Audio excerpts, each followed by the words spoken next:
In a hollow tree in Trinidad, a vampire bat is 2 nights from death, and the colony is about to decide whether she lives. A vampire bat cannot store blood. If she fails to feed for 3 nights in a row, she starves. Tonight she has come home empty for the 2nd time. She crawls to a roost mate, licks under her wing, and begs. And the other bat does something that looks like pure generosity. She brings up a mouthful of blood from her own stomach and feeds it to the starving one. A gift of life, given freely. A biologist named Gerald Wilkinson watched this happen again and again, and in 1984 he published it.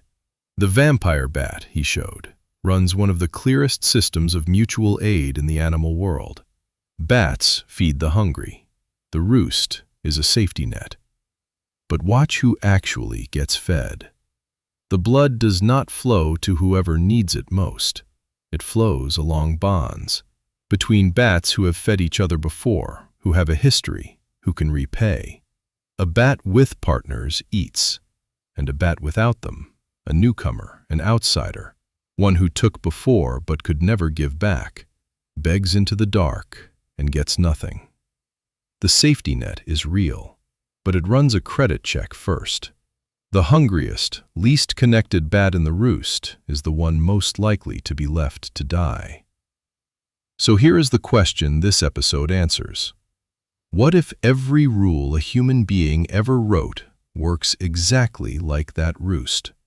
Generous on its face, a law, a contract, a code that promises to apply to everyone equally. And underneath, a machine that has only ever pointed in one direction. What if the law is a web, and a web is built to catch the small? There are 3 places in this story where the same rule was written for everyone and enforced on almost no one who mattered. I am going to show you all 3, and then I am going to show you the bat. Athens, around 594 years before Christ. A man named Solon is doing something radical. He is writing down the laws. For the first time, the rules of the city will not live in the heads of aristocrats who can bend them. They will be carved in public, the same for everyone. It is the birth of written law, the thing we still call the foundation of justice. And a foreigner is watching him do it, and laughing. His name is Anacarsus, a Scythian, an outsider from beyond the Greek world. He watches Solon carve his beautiful equal laws, and Plutarch records exactly what he said. Written laws, Anacarsus told him, are no different from spiders' webs. They will catch the weak and the poor who fall into them, but the rich and the powerful will tear straight through and walk away. Here is the mechanism, the same one in the roost.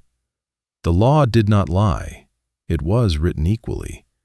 But a law is only words until someone enforces it, and enforcement costs money and time and the willingness to make an enemy.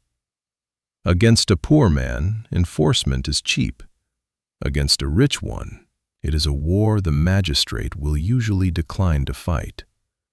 So the same statute, the identical web, holds the man with nothing and tears apart for the man with everything. Solon wrote 1 law. Athens ran 2. Sound familiar? It should. But a single cynic's quote is not proof. We need to watch the web do its work somewhere it was written in blood, where breaking the rule meant death for one kind of person and an afternoon's entertainment for another. England, 1723. Parliament passes something called the Black Act. On paper, it is about order and property. In practice, it draws a line through the forest. On one side, the deer, the rabbits, the fish in the streams belong to the landowner. On the other side stand the people who live around that forest and are starving. And the rule is simple. If you are a laborer and you take a single deer to feed your family, or even blacken your face to do it unseen, you can be hanged for it.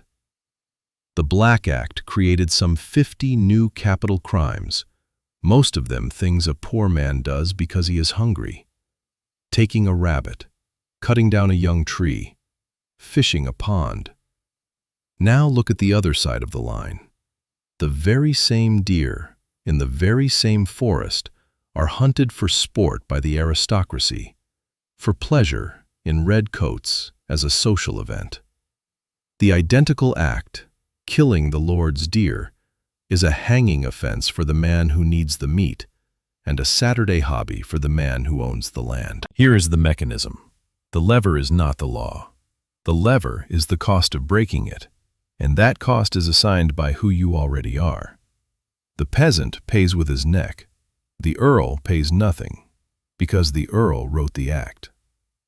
The web caught the hungry and tore open for the mounted. And if you have ever watched a rule come down like a hammer on someone small, while someone large does the same thing in daylight and is called a sportsman, keep watching, because the third time this happens, it is not a forest, it is the entire world economy, and you lived through it. The year is 2008. The global financial system detonates. Trillions of dollars evaporate. Millions of ordinary people lose their homes, their jobs, their savings. At the center of it is fraud. Mortgages everyone knew were worthless, packaged and sold as safe by the largest banks on earth. This is not a conspiracy theory. It is the documented cause of the crash. So the law goes to work, and here is what it catches. In the United States, exactly one banker goes to prison for the financial crisis, a mid-level trader named Karim Sarageldin. 1. Not a single senior executive of a single major bank is criminally prosecuted for the fraud that crashed the world.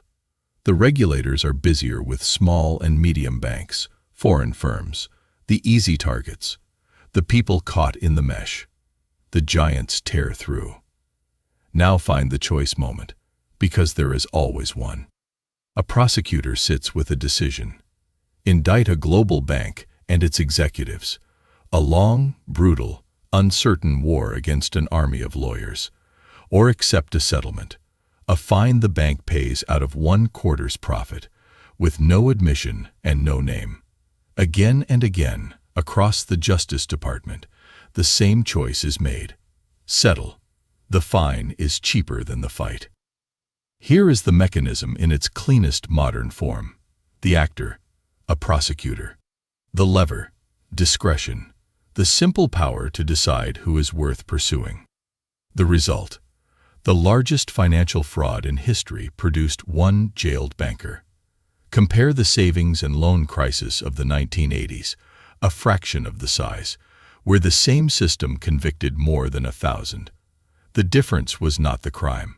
The difference was the size of the people who committed it. A Scythian spiderweb, an Englishman's gallows, an American settlement. 26 centuries apart, 3 legal systems that each promised one law for all, and each enforced it almost entirely on the people who could not tear through. Go back to the roost, back to the starving bat begging into the dark, while the well-connected feed. Here is the mechanism, named plainly. A rule is not a statement of values. A rule is a machine for moving cost, and cost only ever flows in the direction it is cheapest to push.